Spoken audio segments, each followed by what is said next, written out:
नमस्कार दोस्तों, स्वागत है आप सभी का आपके अपने यूट्यूब चैनल नेहा सिंह सासनी में। आज हम बात करेंगे पर्यावरण अध्ययन के 50 महत्वपूर्ण ऑब्जेक्टिव प्रश्न पर, जो कि आपके लिए UP TET, C TET, MP TET plus super TET के लिए बहुत ज्यादा मोस्ट इम्पोर्टेंट है। ठीक है, चलिए तो हम शुरुआत करेंगे। आप एक एक क्वेश्चन को अपने हिसाब से भी लगा कर देखिएगा कि आप कितने क्वेश्चन सही कर पाते हैं। ठीक है, ये सारे क्वेश्चंस पहले पूछे जा चुके हैं, वहीं से ये सारे क्वेश्चंस हैं, तो आई होप आपके लिए ये आगे आने वाले एग्जाम में बहुत ज्यादा हेल्पफुल होंगे। चलिए शुरुआत करेंगे हम पहले क्वेश्चन से। प्रश्न नंबर 1, पर्यावरण शब्द का अर्थ है केवल पेड़ पौधे, ऑप्शन बी केवल जीव जंतु, ऑप्शन सी हमारे चारों ओर की वस्तुएं, ऑप्शन डी केवल जल और वायु। तो इसका सही उत्तर होगा ऑप्शन सी, हमारे चारों ओर की वस्तुएं। नेक्स्ट प्रश्न नंबर 2, पर्यावरण के कितने घटक होते हैं? Option A 2, option B 3, option C 4 या ऑप्शन डी 5। तो इसका सही उत्तर होगा ऑप्शन बी 3, भौतिक, जैविक और सामाजिक। ठीक है, तो ये 3 घटक होते हैं पर्यावरण के। प्रश्न नंबर 3, पारिस्थितिकी तंत्र इकोसिस्टम में सबसे पहले कौन आता है? देखिए, इससे क्वेश्चंस पूछे जाते हैं। ठीक है, लगभग हर बार कोई ना कोई क्वेश्चन बनता है पारिस्थितिकी से। तो सबसे पहले कौन आता है? उपभोक्ता, उत्पादक, अपघटक या मांसाहारी? तो इसका सही उत्तर होगा ऑप्शन बी, उत्पादक। ठीक है, नेक्स्ट प्रश्न नंबर 4, खाद्य श्रृंखला की शुरुआत होती है उपभोक्ता से, अपघटक से, उत्पादक से या शाकाहारी से? सही उत्तर होगा ऑप्शन सी, उत्पादक से। ठीक है, नेक्स्ट नंबर है प्रश्न नंबर 5, ग्रीन हाउस प्रभाव किस गैस के कारण अधिक होता है?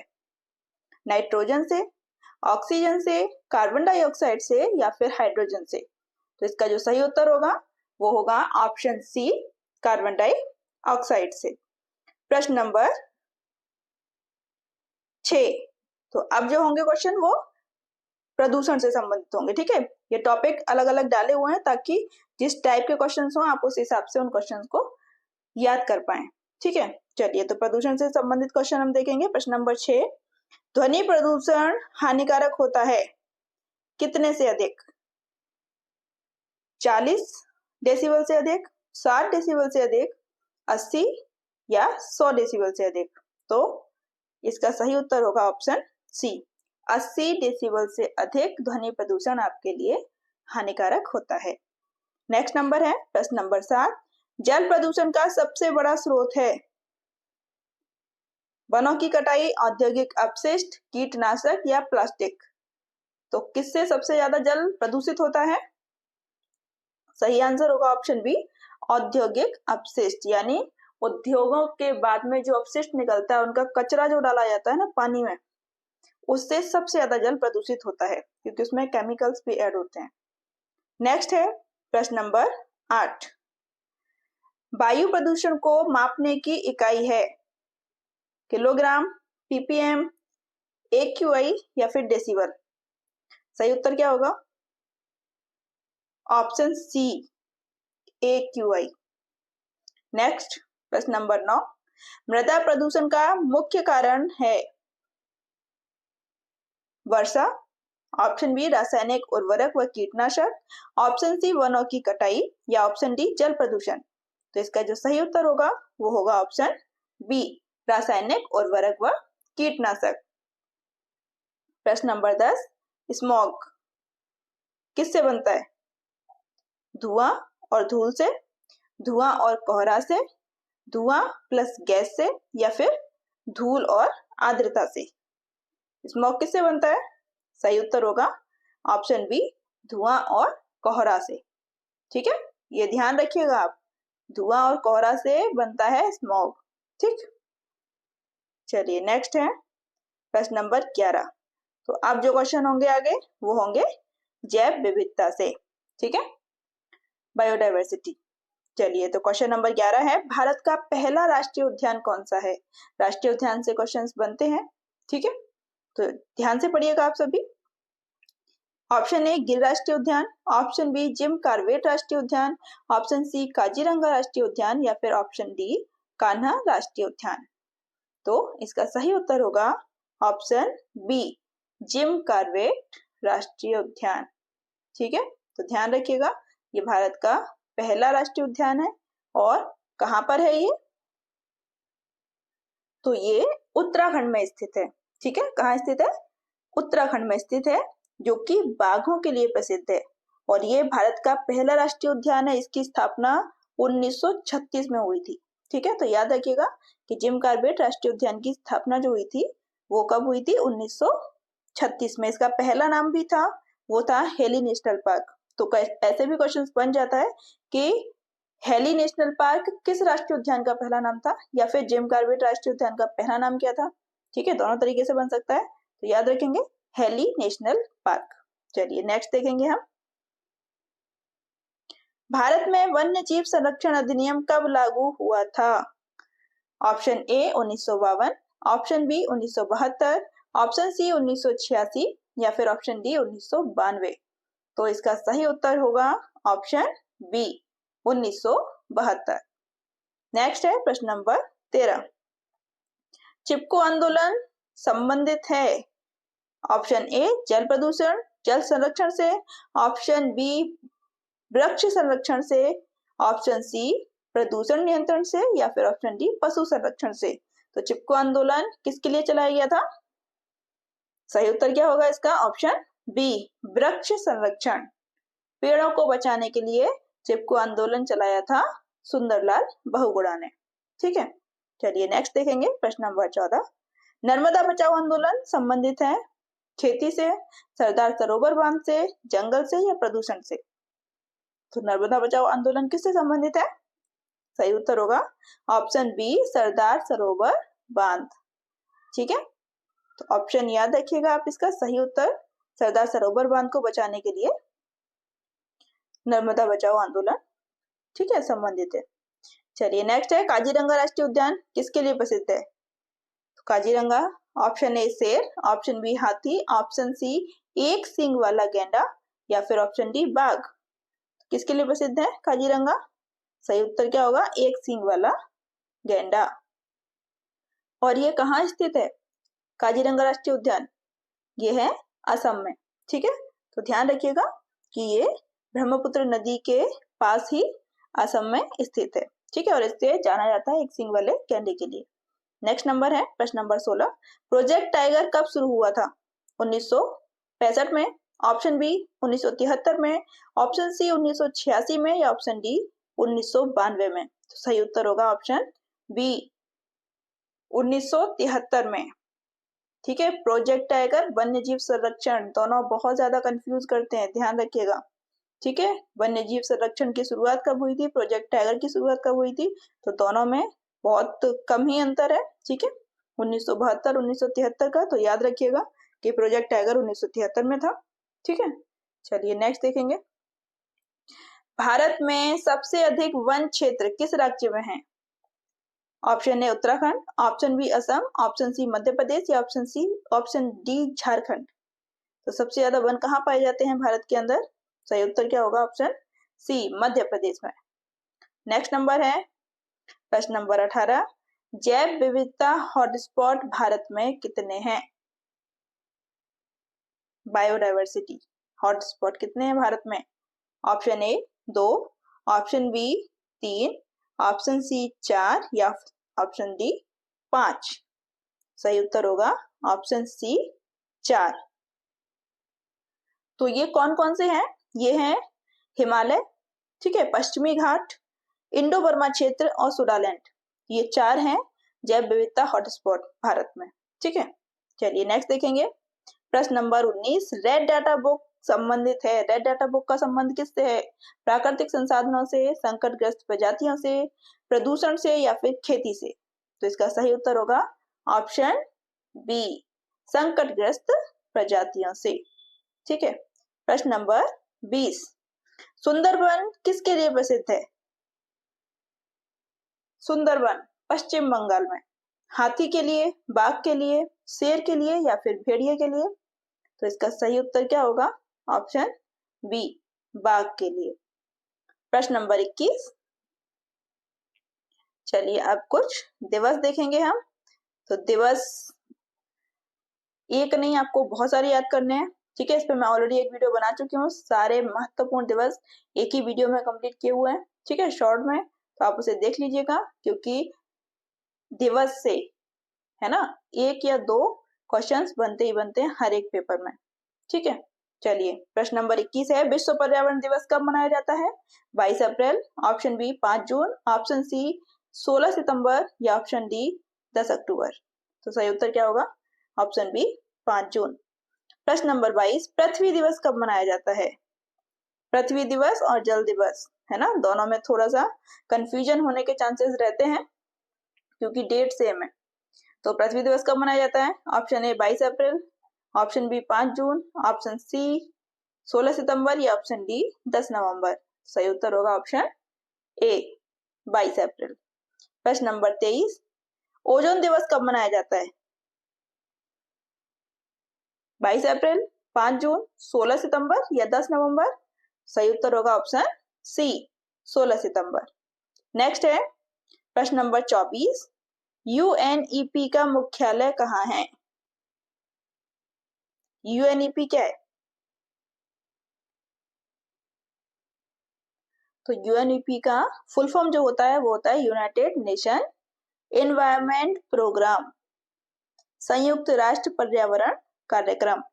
ठीक है, तो इसका जो मुख्यालय होगा वो होगा ऑप्शन सी नैरोबी, केन्या में।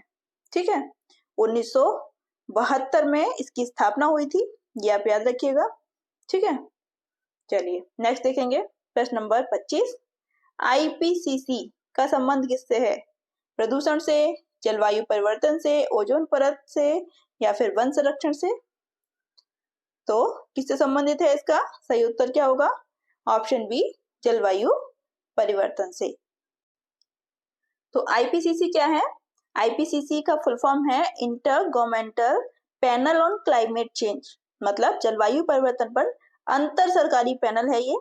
ठीक है, जो कि जलवायु में बदलाव और ग्रीन हाउस गैसों का ध्यान रखता है। ठीक है, तो याद रखिएगा आईपीसीसी की फुल फॉर्म भी आपसे पूछी जा सकती है।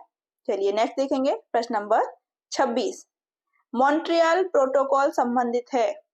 ऑप्शन ए ग्रीन हाउस गैसों से, ऑप्शन बी ओजोन परत संरक्षण से, ऑप्शन सी जलवायु परिवर्तन से या ऑप्शन डी जैव विविधता से। किससे संबंधित है? प्रश्न नंबर 26 का आंसर होगा उत्तर ऑप्शन बी ओजोन परत के संरक्षण से संबंधित है मॉन्ट्रियल प्रोटोकॉल। नेक्स्ट प्रश्न नंबर 27, क्योटो प्रोटोकॉल किससे संबंधित है? ऑप्शन ए प्रदूषण नियंत्रण, ऑप्शन बी ग्रीन हाउस गैसों की कमी, ऑप्शन सी जंगल संरक्षण या ऑप्शन डी समुद्र स्तर। सही उत्तर होगा ऑप्शन बी ग्रीन हाउस गैसों में कमी। ठीक है, नेक्स्ट प्रश्न नंबर 28, स्टॉकहोम सम्मेलन कब हुआ था? Option A 1952, option B 1965, option C 1972 या ऑप्शन डी 1992। तो सही उत्तर होगा ऑप्शन सी 1972। नेक्स्ट है प्रश्न नंबर 29, भारत ने पर्यावरण संरक्षण अधिनियम कब बनाया? कब बनाया था भारत ने पर्यावरण संरक्षण अधिनियम? 1972 में, 1981 में, 1986 में या फिर 1995 में? तो सही उत्तर होगा ऑप्शन सी 1986। नेक्स्ट है प्रश्न नंबर 30, राष्ट्रीय हरित अधिकरण एनजीटी की स्थापना कब हुई थी? 2001 में, ऑप्शन बी 2005 में, ऑप्शन सी 2010 में या फिर ऑप्शन डी 2015 में। सही उत्तर होगा ऑप्शन सी सन 2010 में। प्रश्न नंबर 31, गंगा कार्य योजना कब शुरू की गई? Option A 1972, option B 1985, option C 1990 या ऑप्शन डी 2001। गंगा कार्य योजना कब शुरू की गई थी? सही उत्तर होगा ऑप्शन बी 1985।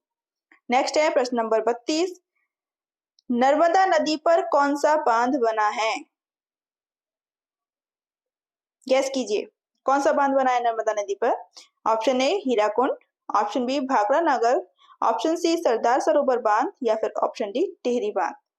तो सही उत्तर क्या होगा? ऑप्शन सी, सरदार सरोवर बांध। अभी हमने क्वेश्चन पढ़ा था ना ऊपर कि नर्मदा नदी का संबंध किससे है, तो सरदार सरोवर बांध से संबंधित है।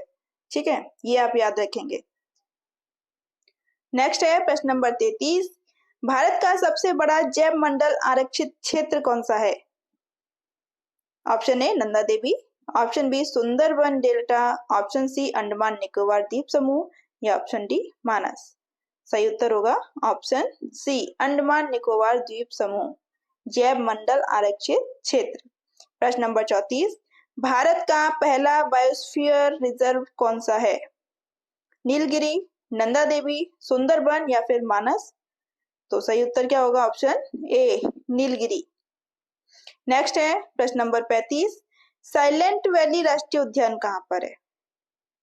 साइलेंट वैली के नाम से भी किसी राज्य को जाना जाता है, केरल को, मध्य प्रदेश को, असम को या फिर उत्तराखंड को। तो सही उत्तर होगा ऑप्शन ए, केरल को। नेक्स्ट है प्रश्न नंबर 36, विश्व की सबसे बड़ी मैंग्रोव वनस्पति कहां पर है? सुंदरबन में, काजीरंगा में, गिर राष्ट्रीय उद्यान में या मानस। सो सही उत्तर होगा ऑप्शन ए, सुंदरबन में। ठीक है, सुंदरबन डेल्टा में सबसे बड़ी मैंग्रोव वनस्पतियां पाई जाती हैं। नेक्स्ट है प्रश्न नंबर 37, भारत में प्रोजेक्ट हाथी कब शुरू हुआ था? 1985 में, 1990 में, 1992 में या फिर 2001 में। सही उत्तर होगा ऑप्शन सी, 1992 में। प्रश्न नंबर 38, गंगा डॉल्फिन किस राज्य का राज्य पशु है? देखिए राज्य का है, ध्यान रखें। तो कौन से राज्य का राज्य पशु है गंगा डॉल्फिन?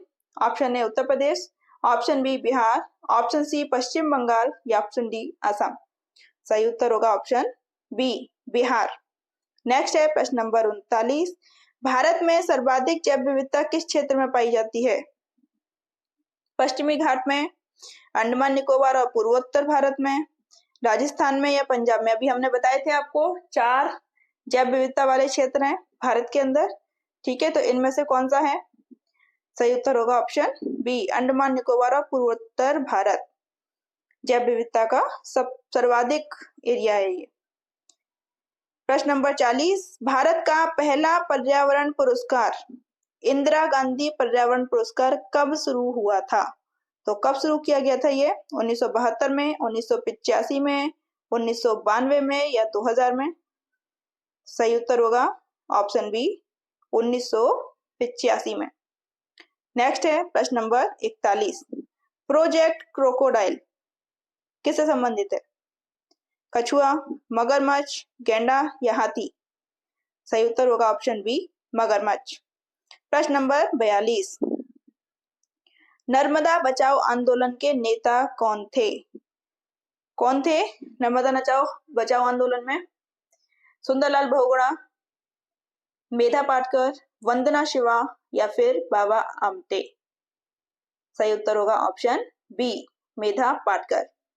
नेक्स्ट है प्रश्न नंबर 43, भारत में पर्यावरण शिक्षा को कब अनिवार्य किया गया?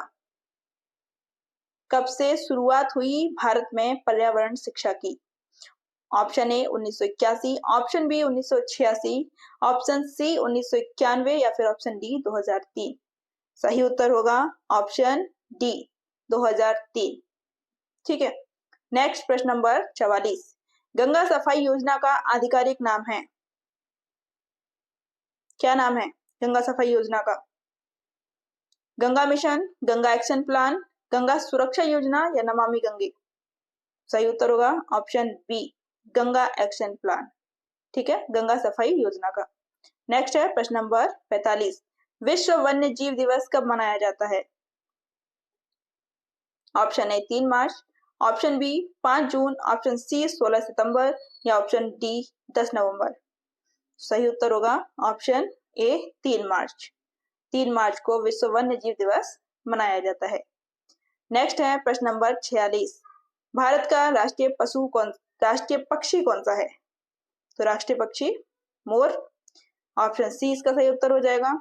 नेक्स्ट है प्रश्न नंबर 47, भारत का राष्ट्रीय पशु कौन सा है? सही उत्तर होगा ऑप्शन सी, बाघ। नेक्स्ट है प्रश्न नंबर 48, भारत का राष्ट्रीय जलीय जीव कौन सा है? तो राष्ट्रीय जलीय जीव कौन सा है? गंगा डॉल्फिन, कछुआ, मगरमच्छ या शार्क? सही उत्तर हो जाएगा option A, Ganga dolphin. Next है प्रश्न नंबर 49, ग्रीन पीस संगठन संबंधित है? ऑप्शन ए, ग्रीन पीस संगठन संबंधित है। ऑप्शन ए शिक्षा से, ऑप्शन बी पर्यावरण संरक्षण से, ऑप्शन सी स्वास्थ्य से या ऑप्शन डी अंतरिक्ष से? तो सही उत्तर होगा ऑप्शन बी, पर्यावरण शिक्षा से। ठीक है, ध्यान रखिएगा, ग्रीन पीस संगठन। नेक्स्ट है प्रश्न नंबर 50, लिमिट्स टू ग्रोथ नामक पर्यावरण रिपोर्ट कब प्रकाशित हुई? तो ये एक रिपोर्ट है, ठीक है, लिमिट्स टू ग्रोथ। तो इसका प्रकाशन कब हुआ था? 1965 में, 1972 में, 1981 में या 1990 में? सही उत्तर होगा ऑप्शन बी, 1972 में। तो लिमिट्स टू ग्रोथ है क्या? ये एक रिपोर्ट है जो 1972 में प्रकाशित हुई थी, जिसमें सीमित संसाधनों की आपूर्ति के साथ घातीय आर्थिक और जनसंख्या वृद्धि की संभावना पर चर्चा की गई थी। ठीक है, जैसा कि आप सभी को पता है कि जनसंख्या वृद्धि बहुत तेजी से बढ़ रही है, तो उसी पर एक संभावना थी, चिंतन था ये, ठीक है, इस रिपोर्ट के अंदर। तो ओवरऑल ये 50 क्वेश्चंस आपके यहाँ पे खत्म होते हैं। ठीक है, ऐसे ही और जो बहुत ज्यादा इंपोर्टेंट क्वेश्चंस हैं आपके, वो आपको पार्ट्स में मिल जाएंगे, अलग अलग 50-50 क्वेश्चंस के वीडियो में। ठीक है, तो आप इन क्वेश्चंस को ज्यादा से ज्यादा रिवाइज कीजिएगा, जिससे कि कोई भी क्वेश्चंस जो आपके पेपर में आए वो आपसे छूटे ना। ठीक है, मिलते हैं नए वीडियो में। नमस्कार।